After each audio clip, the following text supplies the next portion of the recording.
Hi, this is Shavina. Right now I'm with Nikki Padilla, Urban Adventures Guide Success Manager. I'm originally from New York City, from Queens, and I'm actually the fourth generation in the house my great-grandmother bought. Started out my travel career very randomly as a tour guide out of college. I had no idea what I wanted to do, and then all of a sudden it became a career. Tell us about what is responsible tourism. To me, responsible tourism is having a positive impact on the city that you're visiting. So it's contributing to the local economy by making sure you're frequenting local shops and restaurants.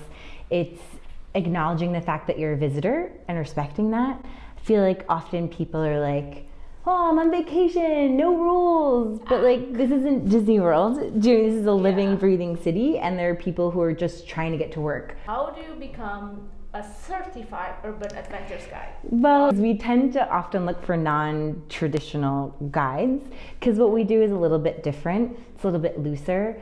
I would say in general, my job is to make our guides love urban adventures. Because for us and like most tour companies in the world, our guides are freelance. So my job is to like get them to a point where they're like dying to give our tours and they like want to sign up for all of our tours. And we do that through offering them educational opportunities. So we do a series of UA guide-led TED Talks where they'll like skill share. We do guide conferences. In Europe last year we had 140 guides come to our conference in Krakow. And it's a lot of listening to our guides, finding out what they want, because everyone's different.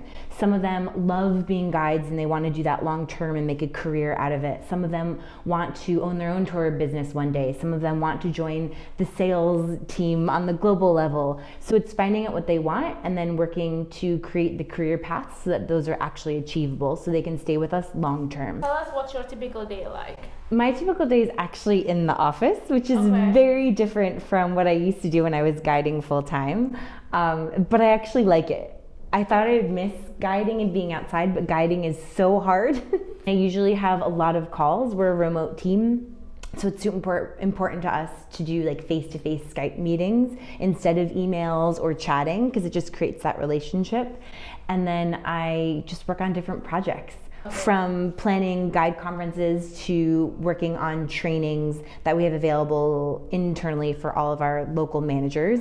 Travel can be a 24/7 job. How do you practice self-care? I'm very adamant about my 40 hours. Okay. As best I can, I work 40 hours a week and no more.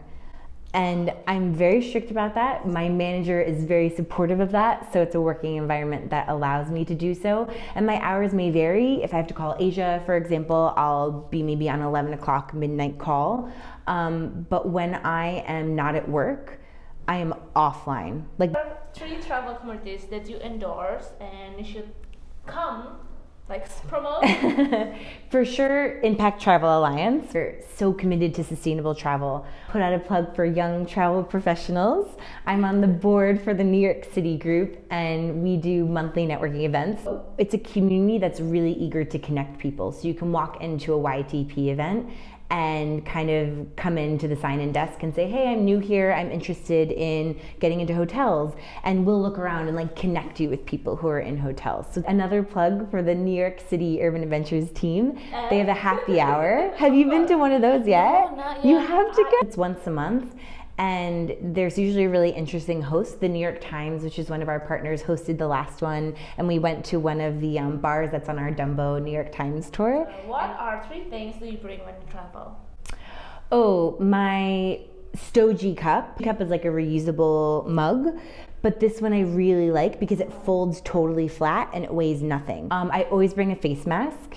This is like a face care stuff, and I'm trying to move away from sheet masks because it's a lot of waste. I bring a clothing list. I'm a very anal packer. I would actually never show anyone my packing list because it's super embarrassing.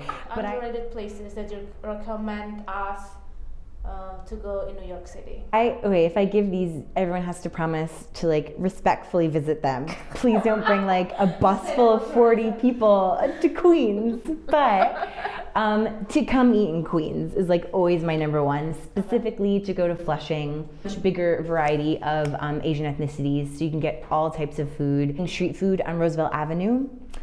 You get off basically the R or the 7 onto Roosevelt, and just any street food cart is amazing. And again, a huge view, Mexican to Ecuadorian, like amazing. Thai food in Woodside.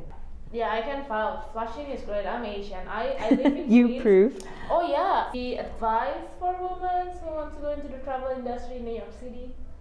Yeah, I would say come to networking events. It's how I've gotten all of my job. Don't let the fact that you're a woman stop you from anything in travel. I go on work trips a lot, and I'm constantly asked, oh, is your husband going with you? Oh. Whatever comments you get, like, we have to make it normal that a woman's in travel. Okay. Thank you so much. If you have any questions, please share them in the comments below. Thank you. You're the greatest. Bye.